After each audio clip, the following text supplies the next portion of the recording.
What's up, everyone? Welcome back to another episode of Pinball in a Movie. Today we'll be discussing the film called The Shadow, and then we'll also be playing the VPX version of the pinball machine that was inspired from this 1994 film. So first, I'll talk about some general facts. I'll give you the synopsis of the film itself, and then I'll go into my opinion of the film. And then I'll talk about the pinball table, and then I'll have some gameplay footage at the end to hopefully tie everything in. So, The Shadow officially released in theaters in July of 1994, and it was directed by a man named Russell Mulcahy. Hope I pronounced that right. And it was based on a Pulp Fiction character created by Walter B. Gibson all the way back in 1931. It had a pretty big cast of actors and actresses. You had Alec Baldwin, John Lone playing Shiwen Khan, the bad guy. Peter Boyle was surprising to see. He was the taxi driver. I know him from the sitcom Everybody Loves Raymond. Penelope Ann Miller, I am not familiar with, but she is a beautiful actress. She played her role well, and a lot of people say she had great chemistry on set with Alec Baldwin, and you can really see that. And then you had Ian McKellen, who a lot of you may know from The Lord of the Rings, so really interesting to see him. But I saved the best for last because Tim Curry is in this film, and there's a lot of there's not a lot of Tim Curry, but there's just enough Tim Curry where you feel satisfied. Because I feel like if you watch too much Tim Curry, you can get an overdose of Tim Curry, but it has enough where you feel satisfied. There's some funny scenes in the movie. I don't want to give anything away, but there's this one scene where he's in a room trying to find the shadow and he's laughing, and it's just great. He's trying to find the shadow and trying to kill him. And he's using a Tommy gun and just spraying bullets everywhere, and him and the shadow are laughing. It's just great. You have to watch it to understand it, but you have Tim Curry. So I always love that because I was first introduced to Tim Curry when I watched Home Alone 2 for the first time, and ever since then I have not seen too many Tim Curry movies, but I think he's just such a one of those actors where you see him in a movie and you enjoy it, you'll enjoy him in other movies as well, no matter what kind of role he's playing. Yeah, I do want to see more Tim Curry movies. So this episode is not about Tim Curry. This is about The Shadow. So along with its release, it was actually a box office failure. In terms of dollar amount, it did make up for its cost. So it had a budget of around $40 million in '94, but it only grossed around $48 million worldwide. So it didn't really see a lot of success in terms of box office. And it, as a result, the franchise that was supposed to be the franchise that would include toys for the Shadow movie, video games, clothing line. As a result of the movie poor performance in the box office, it never materialized. So there was actually a Super NES game that was supposed to be a tie-in with the release of the movie, and it actually never released officially because of how bad the movie did in theaters.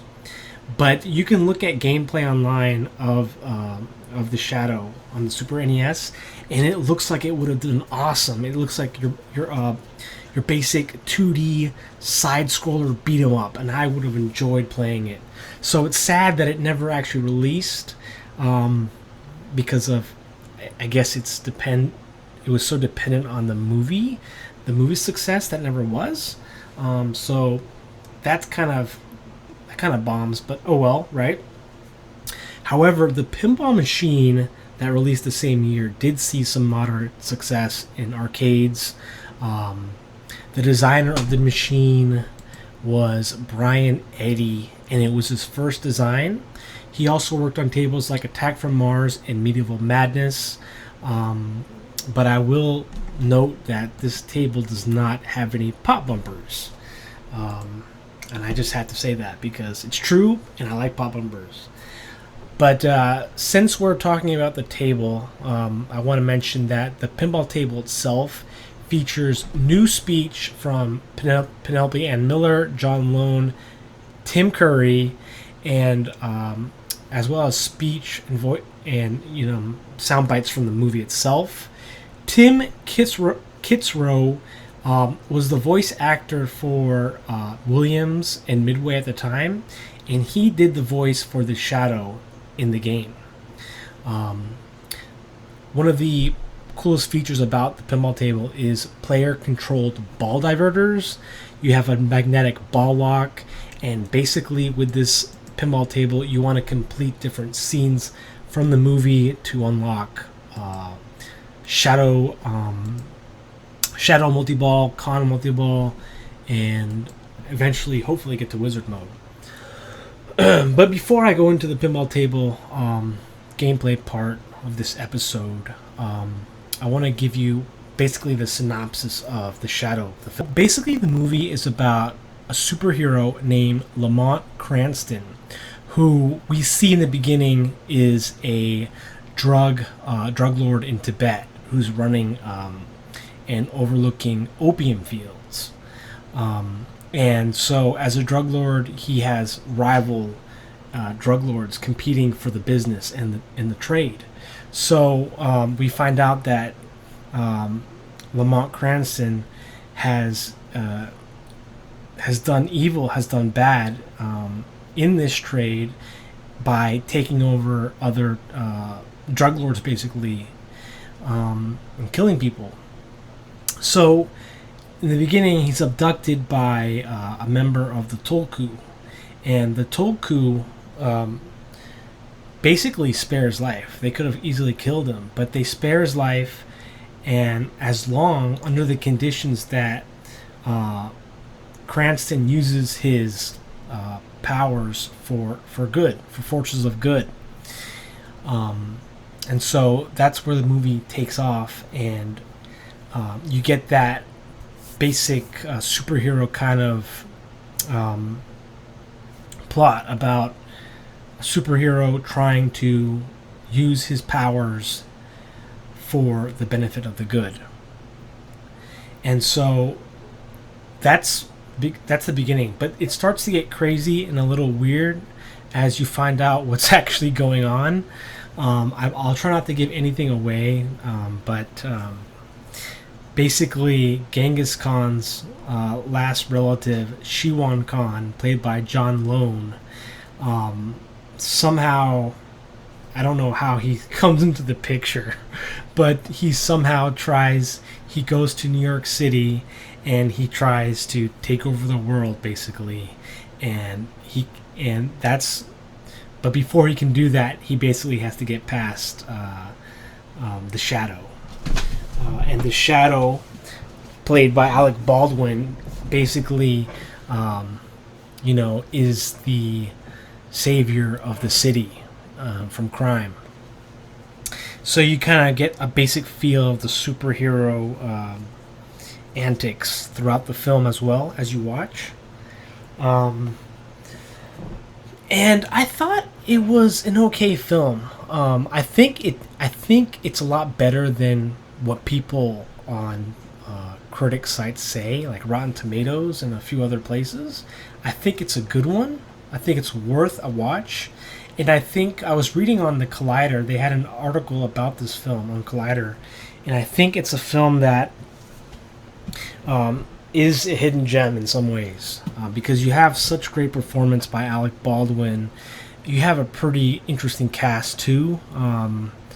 I want to bring up Tim Curry again, but you got Tim Curry, you have Ian McKellen, so you have all these great actors. And the movie, when it released in '94, it was competing with a lot of great other good movies. I mean, I think even in Wikipedia was saying that it had competition against The Lion King that released in '94, and then The Mask. So a lot of things kind of fell into place where the movie wouldn't do that well, considering all the other movies that were released at the time. And I think during that time, like the article in the Collider was saying, a lot of there wasn't too many superhero movies, and superhero movies, I mean, you think about Batman, right? Were really good. I mean, the difference between superhero movies in the 90s, late 80s, up, and then you compare them now, it's almost like night and day. So superhero movies have kind of taken a different direction.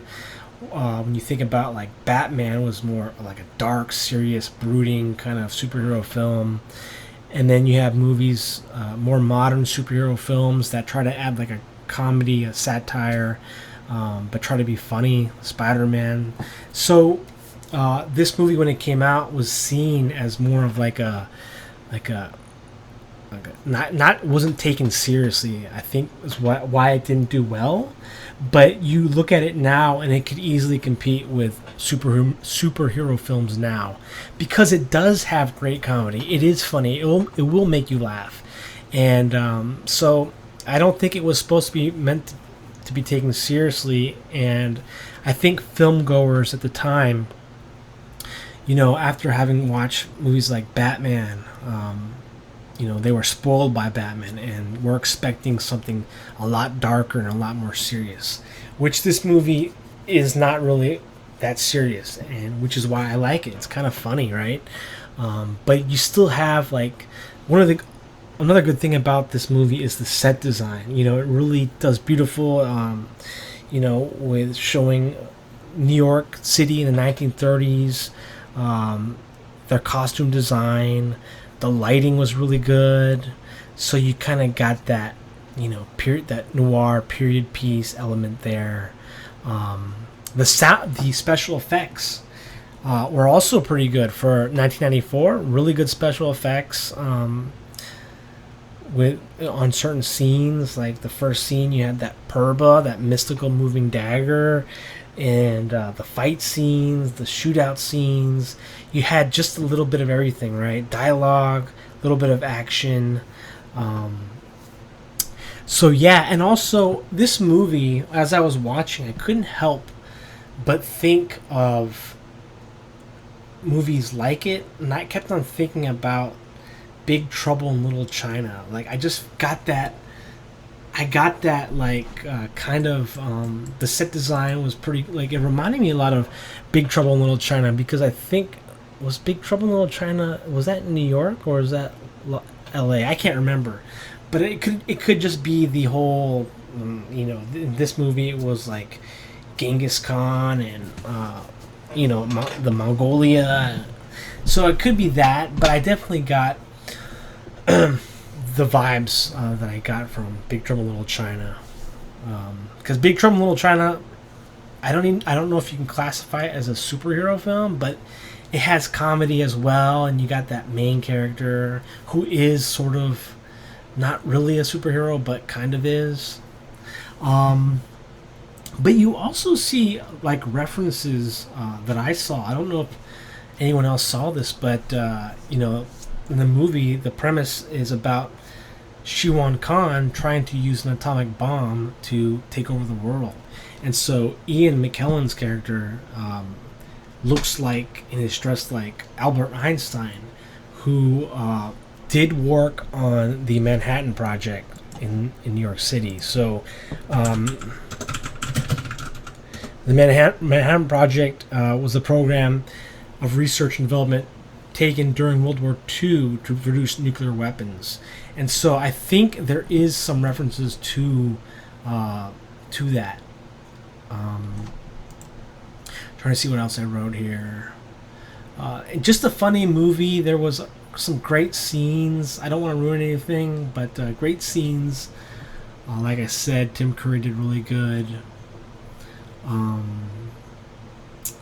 And yeah, something I want to mention too is, as I've been doing these Pinball in a Movie episodes, I always, you know, defer my judgment until I've seen the movie.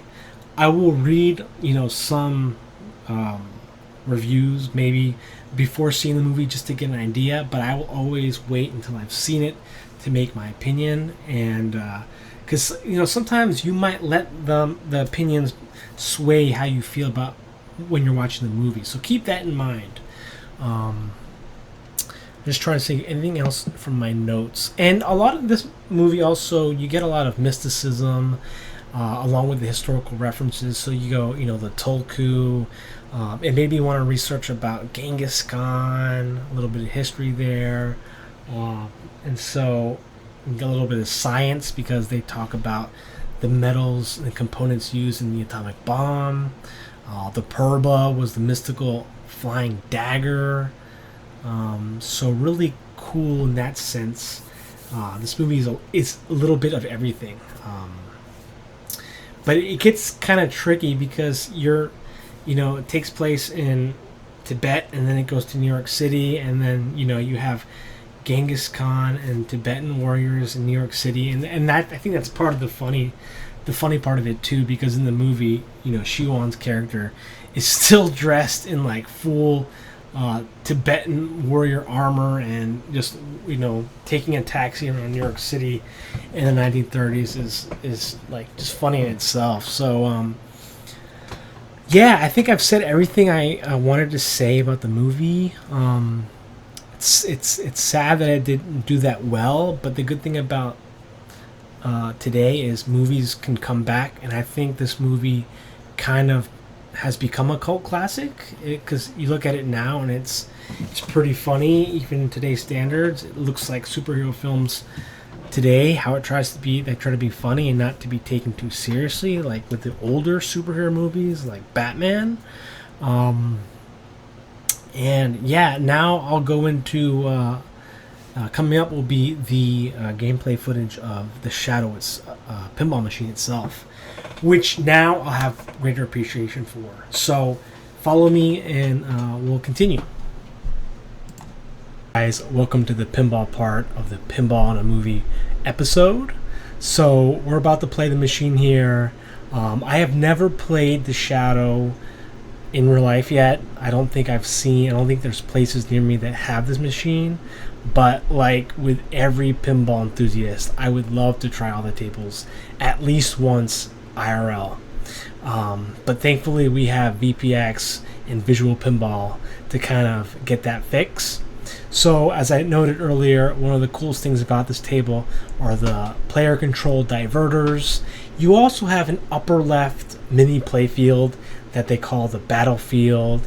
Looks like it's a bunch of spot targets and a little mechanic there, which I'm gonna try to get to see what it is, because I remember that I think it moves up and down or left and right.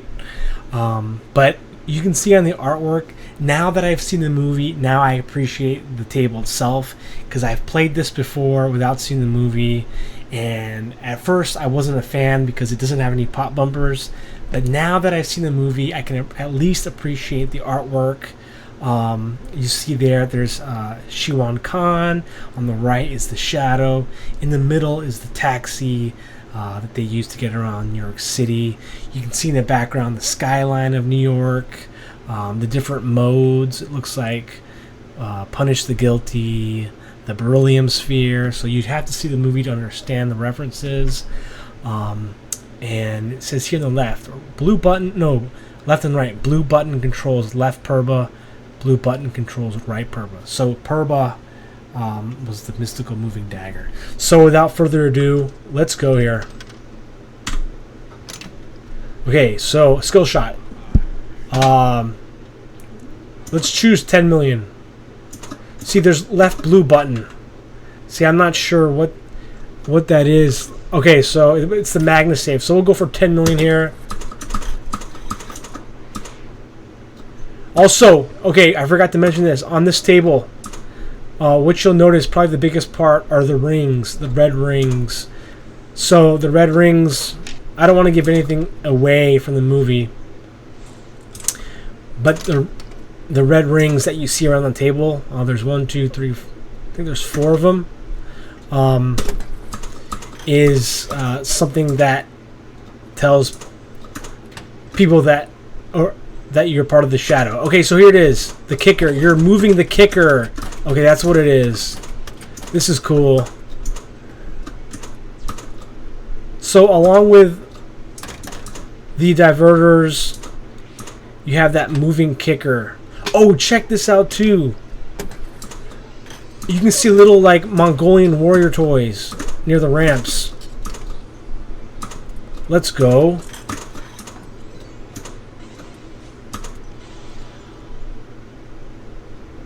Hotel Mongol. Shoot lit arrows to get Mongols.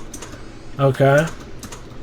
And so, like I said before, guys, anytime you play these tables that are based on films, seeing the film will make playing the table that much more enjoyable. I am not sure how to control the diverters themselves. Let me see here. Yeah, so you'd have to you have to control the diverter here with the MagnaSave. So that'll be interesting how it works IRL, because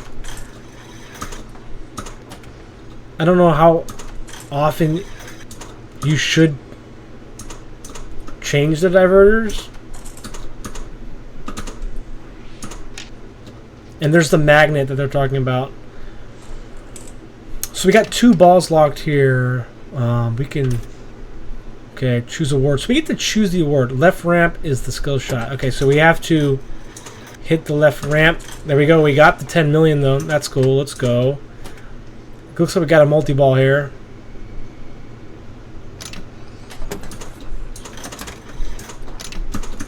So, lit jackpots. And it is a trippy movie. I gotta say that. I think it's just a really like fanatical movie. But now I have a lot more respect for this table. After having seen the movie, I like how they have the jackpot. It says jackpot instead of just like a red arrow. Because sometimes players don't, realize that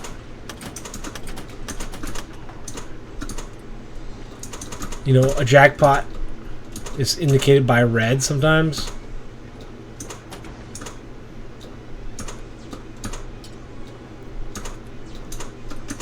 Oh no.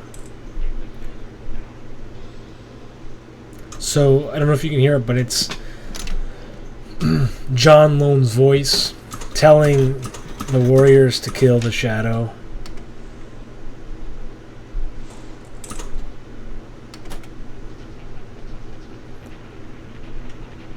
Oh, that's a cool. We got a shadow multi-ball here. Shoot lit jackpots for 20 million. And I think we'd have to use a diverter here.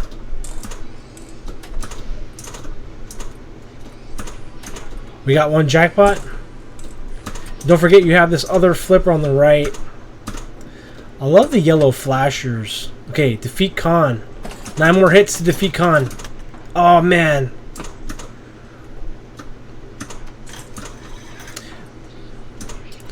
And I feel like too, speaking about the movie, I feel like the movie was a parody in itself of superhero movies that take themselves seriously. And so I think that was, that was what the director had in mind, was to parody them. Movies like Batman.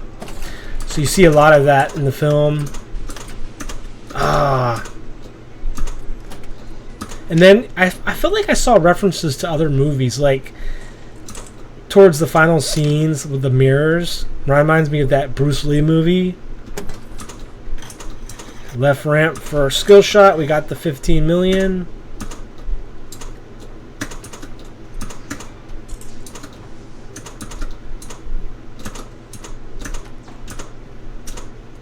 So like you can I'll just change the diverter here.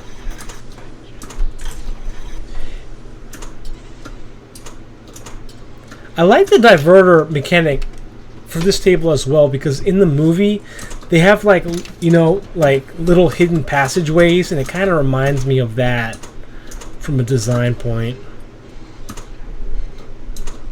See, like secret passages. But I hope I'm not the only one that got Big Trouble in Little China vibes. Ah, no. So I think once we spell con, we get the con multi-ball. Replay 600 million. Left ramp, skill shot. Oh, we got it! No! Yeah, we barely got it. Oh, check this out. I forgot. I was only looking at one diverter. But look at this. Hold up.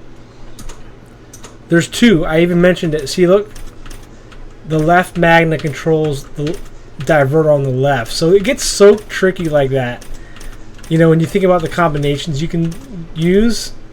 And on top of the diverters, that's the Purba, the mystical flying dagger. And I wouldn't have known about any of these things unless I saw the movie. Looks like we got another multi-ball here. Okay, shoot lit jack. Oh, come on.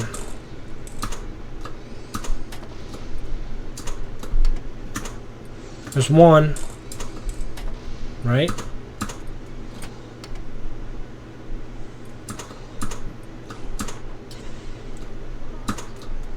Lamont. That's... Ah, man. Pretty high scoring table, too. Not like... well, guys, I'll take the 476 million.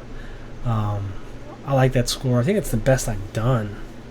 But I hope you enjoyed this episode of Pinball A Movie and this table as well. This one's from Biggest. I really like this version. So yeah, if you haven't already watched the movie, I highly recommend it. At least give it one watch. It'll at least make you appreciate the table more if you haven't seen the movie. And if you haven't played the table, you definitely want to play the table after watching the movie.